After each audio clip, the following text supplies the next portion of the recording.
Now when the Pharisees heard that he had silenced the Sadducees, they gathered together. One of them, a lawyer, asked Jesus a question to test him. Teacher, which is the greatest commandment in the law? And Jesus replied to him, You shall love the Lord your God with all your heart, and with all your soul, and with all your mind. This is the first and greatest commandment. Matthew 22:34 through 38. Welcome back to Raising a Radical Family. We're back in our dining room. Not dining, well, this was the dining room. Now it's the office because we don't have a table in the other room of our house as we are moving. We are moving. This is a There's break, a large box right in front of my face. which is a couch. Yep. Big couch right here. And I can see even this little thing, so I'm probably going to look at that more than breaking my neck. Oh, okay. I just realized I was doing that when you Yeah. were talking. Anyway, today we're going to talk about priorities and what should always come first in our lives. For the second time. For the second time, as the first time we just did this for, I don't know, it probably wasn't, it was probably close to as long. Yeah. I don't know, whatever. The audio was not working. The microphones did not microphone. So, we're going to talk about our priorities and what should come first in our lives for the second time. And sometimes this is an easy question to answer, but it's hard to live out in our day-to-day lives, especially when your microphones don't work. Yeah. So if we mess up, shame. No, I'm kidding. Oh, man. My mind just was. What? People are going to judge us. Oh. You know that Game of Thrones episode? See, It's not a good start. that Game of Thrones episode where shame. We don't watch that anymore.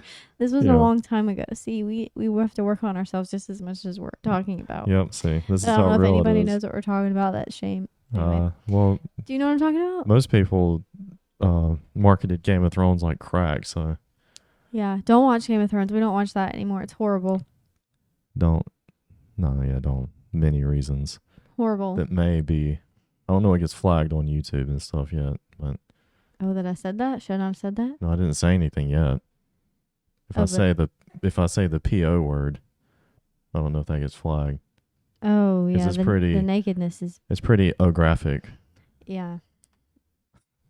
Okay, anyway. if that makes sense. So, Past life, Matthew 22, we've all heard that verse a million times. redeemed from our past TV shows. Oh, yeah. It seems obvious if you've been a Christian any amount of time to put God first. I mean, you hear that all the time. But you also see it all over people's social media, in their bio. I'm guilty of it before, God first. But then when you look at the fruit of their lives, are they really putting God first? And we're not trying, this isn't meant to be, even if it seems so, to be condescending or judgmental to anyone else. As we were just talking about Game of Thrones, we've had trouble with different things. We all have trouble with priorities, and this is as much for us as it is for everyone else that we're trying to help. We all need to engage our lives and ask questions for what and how we're spending our time. What are you spending your time on, and how much time is it taking? How we're treating our loved ones, and just as you said, the fruit that's being produced by our lives. Yeah, and we need to talk about what sparked this conversation, and this may be hard for some people to hear. I think it's pretty popular, but it's a good starting point to reevaluate our priorities. There is this post on social media called First Moments in Heaven. I'm sure a lot of people have seen it.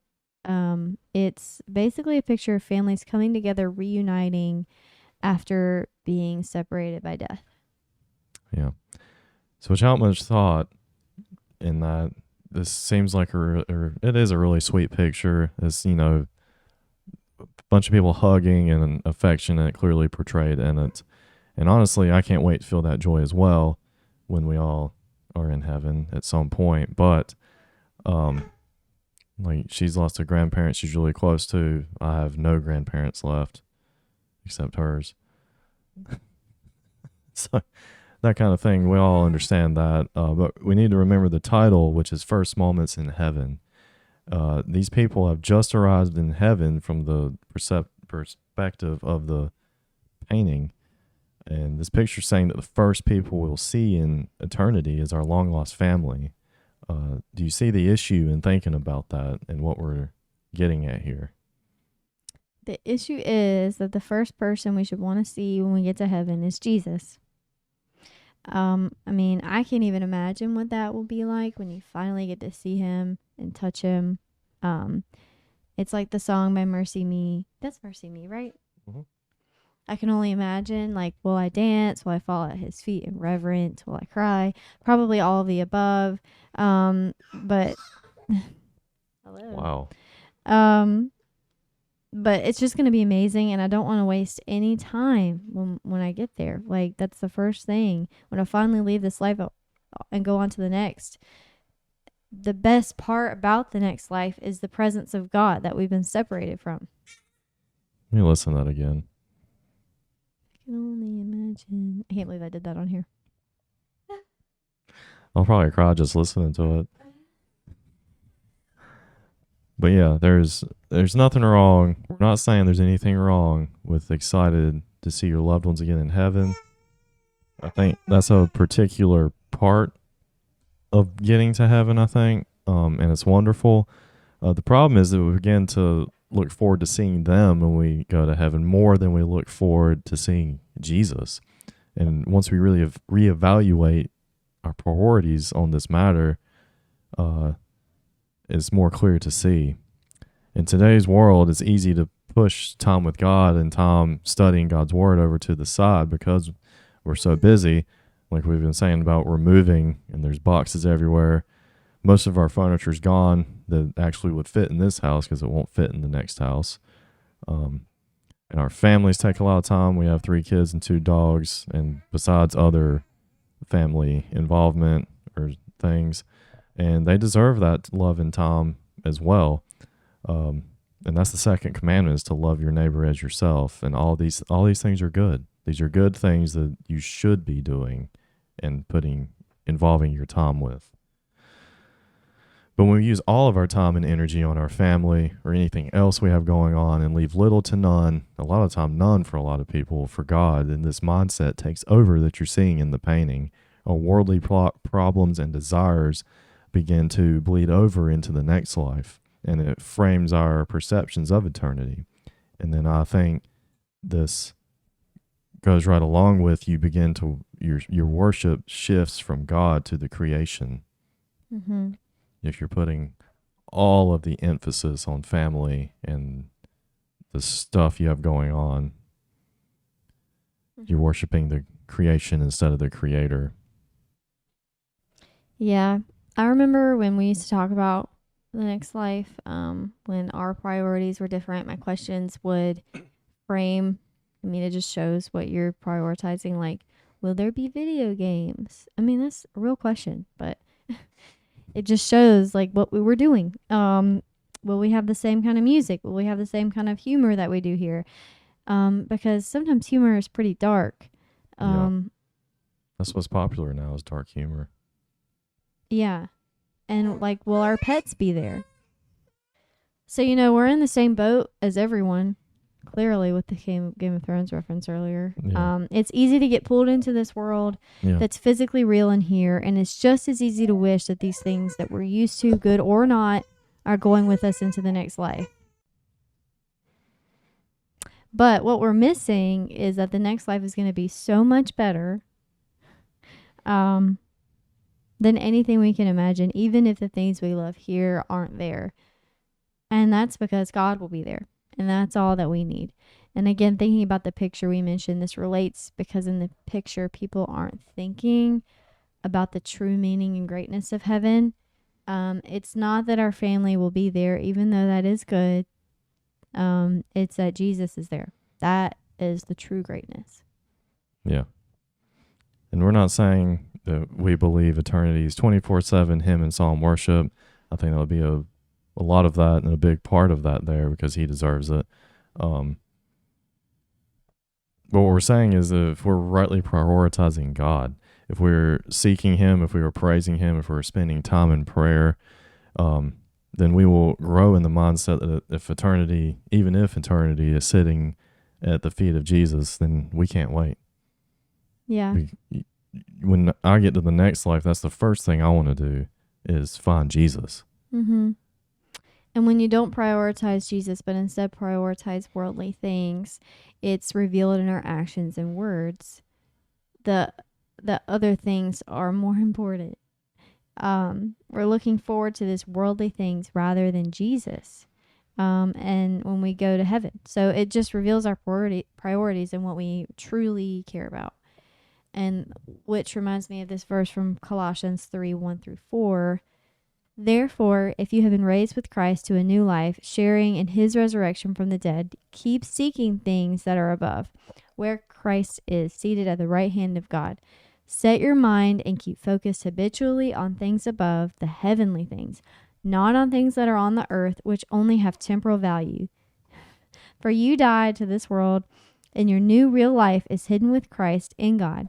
When Christ, who is your life, or our life, appears, then you also will appear with him in glory.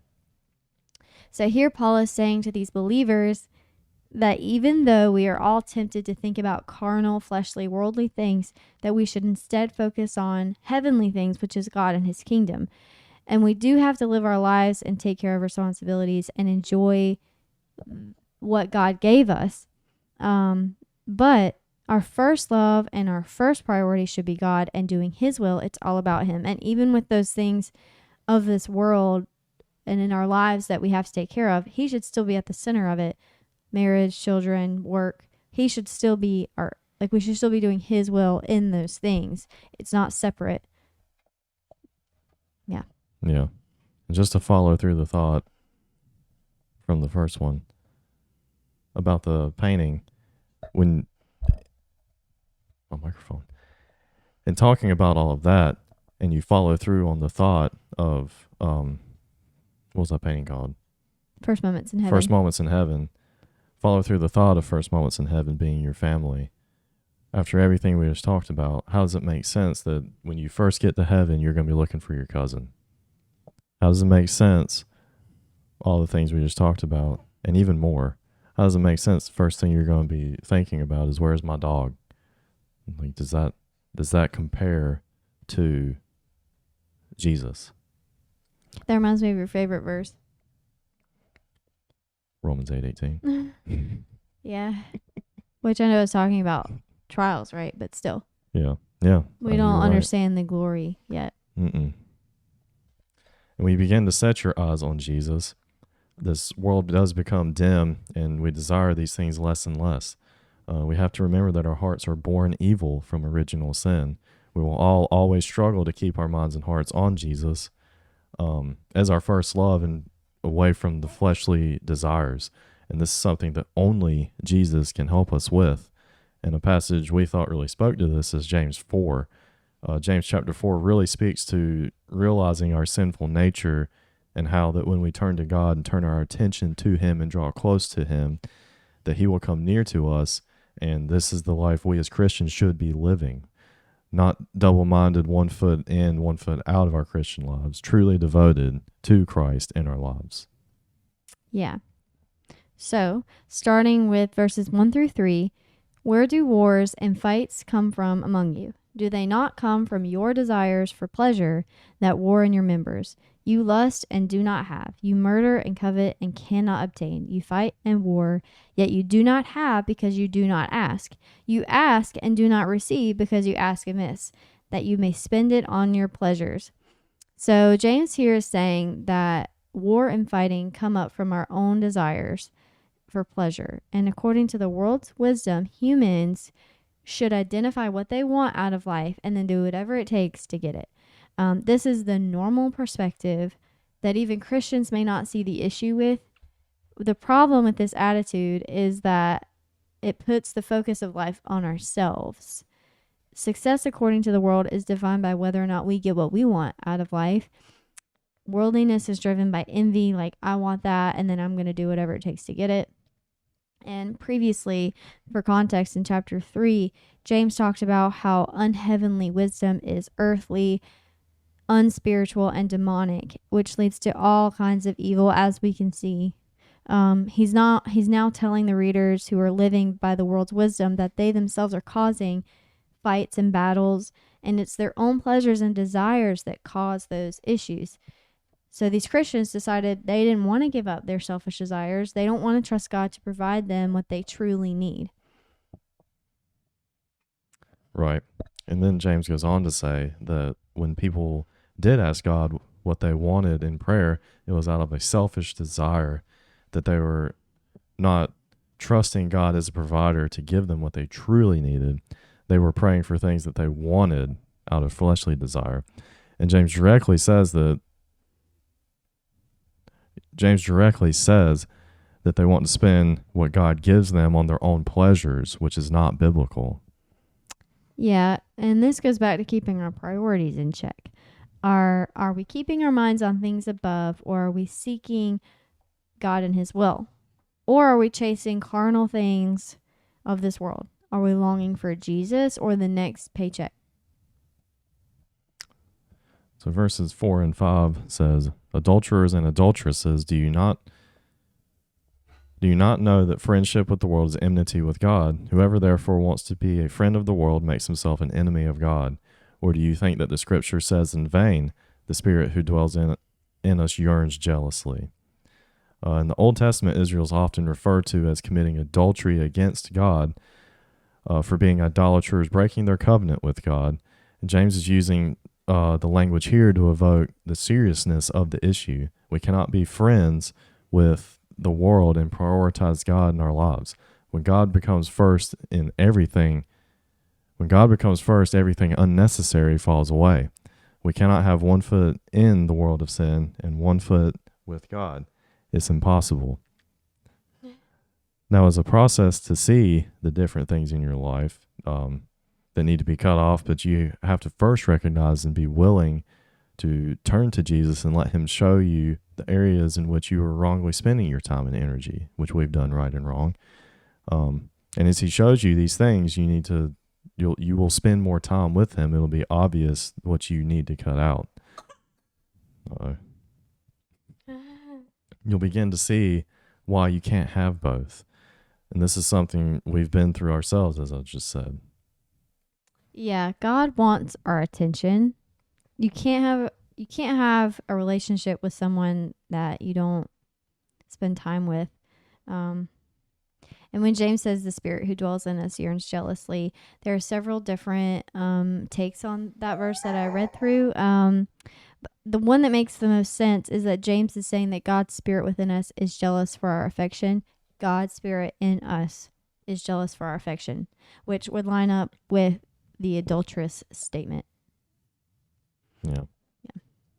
God does get jealous, and he wants our affection and our attention. The first commandment, as we read earlier, is love the Lord your God with all your heart, with all your soul, and with all your strength, and with all your mind.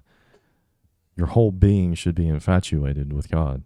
And now that's a tall order, and none of us will ever be able to fully obey this commandment until we get to the next life. But we can't wait to be able to do this fully when we can get to eternity and be able to fully love God as he deserves. Yeah, that's why the next verse is so good. He gives you more grace.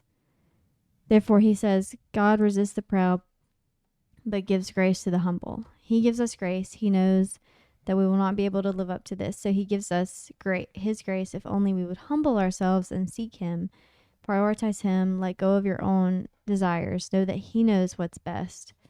He should be your first love. All the rest doesn't matter. Yeah, when we put him first and humble ourselves, verse 7 becomes easier. Therefore, submit to God, resist the devil, and he will flee from you. Submit, meaning his way is better. His love is better than anything else that you can even experience. And resist the devil, he has no power over you, and he may try, but he cannot win because he's already been defeated, and he will flee. Yeah, and then moving down to verses 8 through 10, Draw near to God, and he will draw near to you. Cleanse your hands, you sinners, and purify your hearts, you double-minded. Lament and mourn and weep. Let your laughter be turned to mourning, and your joy to gloom. Humble yourselves in the sight of the Lord, and he will lift you up. So draw near to God. That's what we need to do. Draw near to God. And then what does James say the result of that will be? Is that God will then draw near to you. So put him first. Prioritize your time in prayer, worship, and reading the Bible, as we've already said, and seek and you will find. And it also says to cleanse your hands, as he addresses them as sinners, and to purify their hearts as they are double-minded. So how do we cleanse ourselves from sin? Well, we can't, but Jesus can. Jesus paid the price for our sin. He's the sacrifice that makes us clean before God.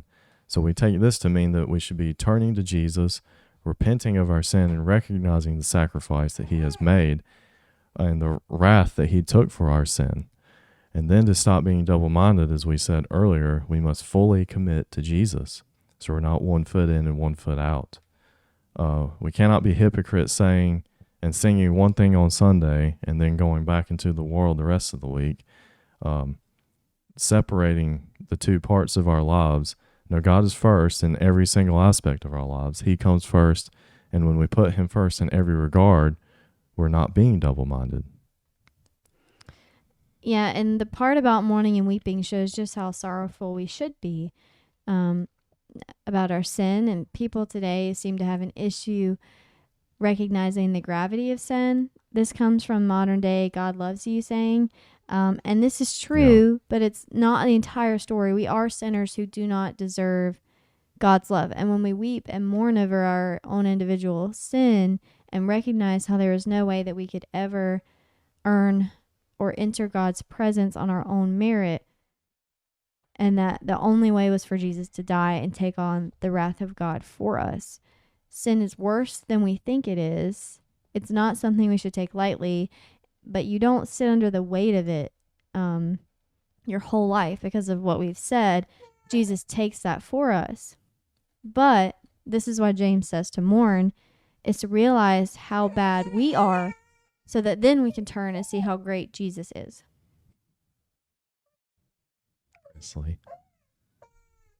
And this is why Jesus comes first, because he deserves it. Anything that we come up with on our own does not even compare to his plan or his ways for our lives.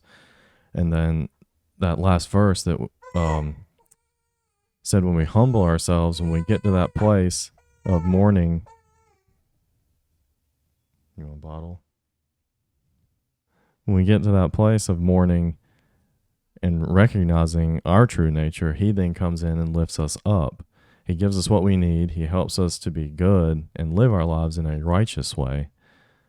All through his power. So why would we want to put anything above that? So then how does this apply to raising kids? Well, Presley, we have to model for them all of these things. We first have to ourselves show that we put God first over everything. And we have to model a devotion to Jesus, not just in our words, but in our time and actions. So do we pray before meals? Do they see us, our kids see us reading the Bible in downtime? Do we read them the Bible? Do we use situations to bring light to the gospel message and to show it to them? Do we show them that all of life is about Jesus and for Jesus? Yeah, and kids are super receptive and imitate a lot of what we do, and they are paying attention and hear and listen to more than you think. We've been praying before meals ever since our oldest was little, and now he prays before a lot of the meals, and he even reminds us if we somehow forget. So this is showing that we prioritize. This shows that we prioritize taking time out of our day to thank God for our food and talk to him about other things that have come up before we eat, even if we're all starving. Right, as we've mentioned, we are currently in the process of moving. So we're super busy packing, as I'm sure everybody understands moving before, and getting rid of a lot of stuff because we're downsizing houses. But during this, we've still made sure to take our children to church every Sunday, including Sunday school, which, you have to go a little earlier for that. And we still work for full-time jobs, of course. So we really only have so many hours left to get our house ready and packed to move in a few weeks. We're down to 2 weeks now. But we're still prioritizing God as much as we can over all of that. Why? Because he comes first in everything, and we want our kids to see that when we teach them these things, we mean it.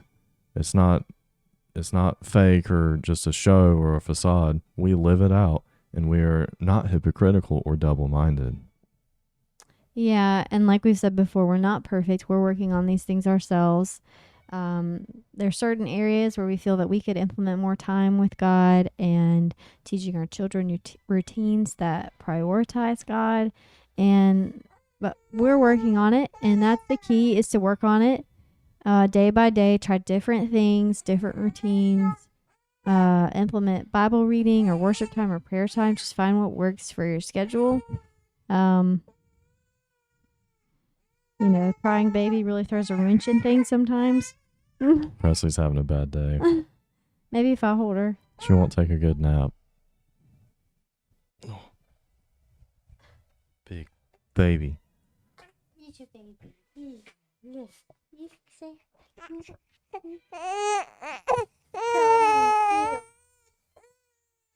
I'm mad.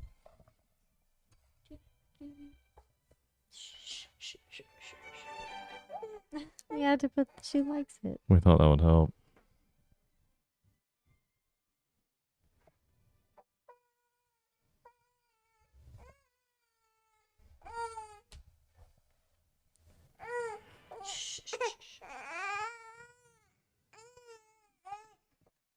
We pause it again.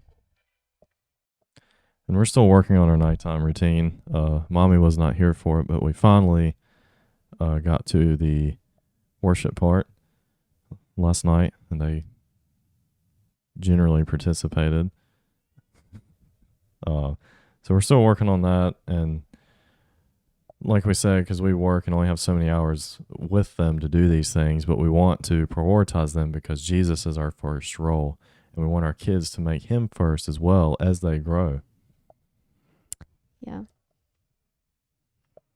Yeah. There's a lot of different things that we want to do that we're still trying to work out, because we only have maybe an hour in between dinner and bedtime, and that's really our best time to do those things, like read the Bible, the catechism thing, You may get back to that. the worship you're talking about. And we might not check all of those boxes every night, but we also want to read books with them. Mm-hmm. Bibles first, but then also other books to get them into reading. Yeah. And this goes back to the entertainment video that we did, but if you're doing all of these things, you're probably not going to have much time for passive entertainment on a TV or a tablet, We don't have barely any time to sit down on we sold our couches today. We don't even use them because we barely ever sit down and watch anything in there. Well, that's all right. I don't want to unpack our new ones because while we're trying to move anyway, we're probably not even going to use them. Yeah. After we move, stuff will shift a little, and I'm sure you'll hear about that too. But yeah. So we only end up with, if nothing else is going on, they might end up in the bed at 8 o'clock or so, sometimes a little before, but then we go to bed pretty early if we can. So yeah, it's hard. Mm-hmm. Trying to get them to bed because they will sleep that long. They'll sleep until 7:30 or 7 in the morning. So yeah, going to bed at that time. It's hard to fit it all in after waiting on me to get home and eating and all those things. But it's important. Yeah. So don't give up is the point. Everybody's going to struggle with this, and everybody has different routines. Everybody has different jobs. I happen to get to do pretty bank hours But it's just 40 minutes away, so getting back and all that. Mm-hmm. What else? Presley's still mad. Yeah, I gotta go get her, but the Bible study. Bible studies on Sundays.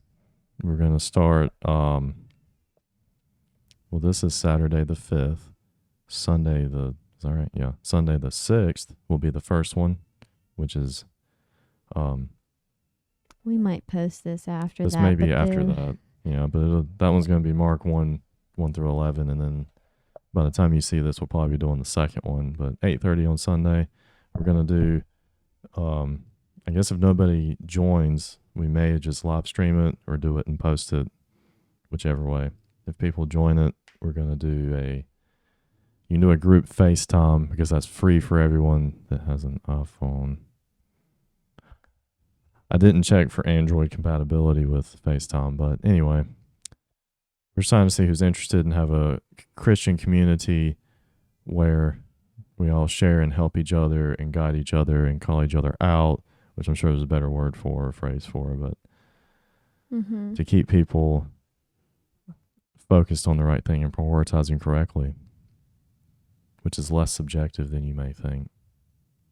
Yeah. Yeah. So we should probably tend to our angry baby. But thank you for watching this, and that's all we're going for is we want to build and assist in a community of believers that are interested in expositing the word, like we're going to do on Sunday, and pulling the principles and values out of it instead of just applying it to every single notion of our lives. And then sharing and providing information and help to those around us, even if it's through the internet. I think you can still help each other. Yeah. Thanks for watching, and we hope it's helpful. And we hope you enjoy this community that we're interested in and see the value of. And we'll see you in the next one.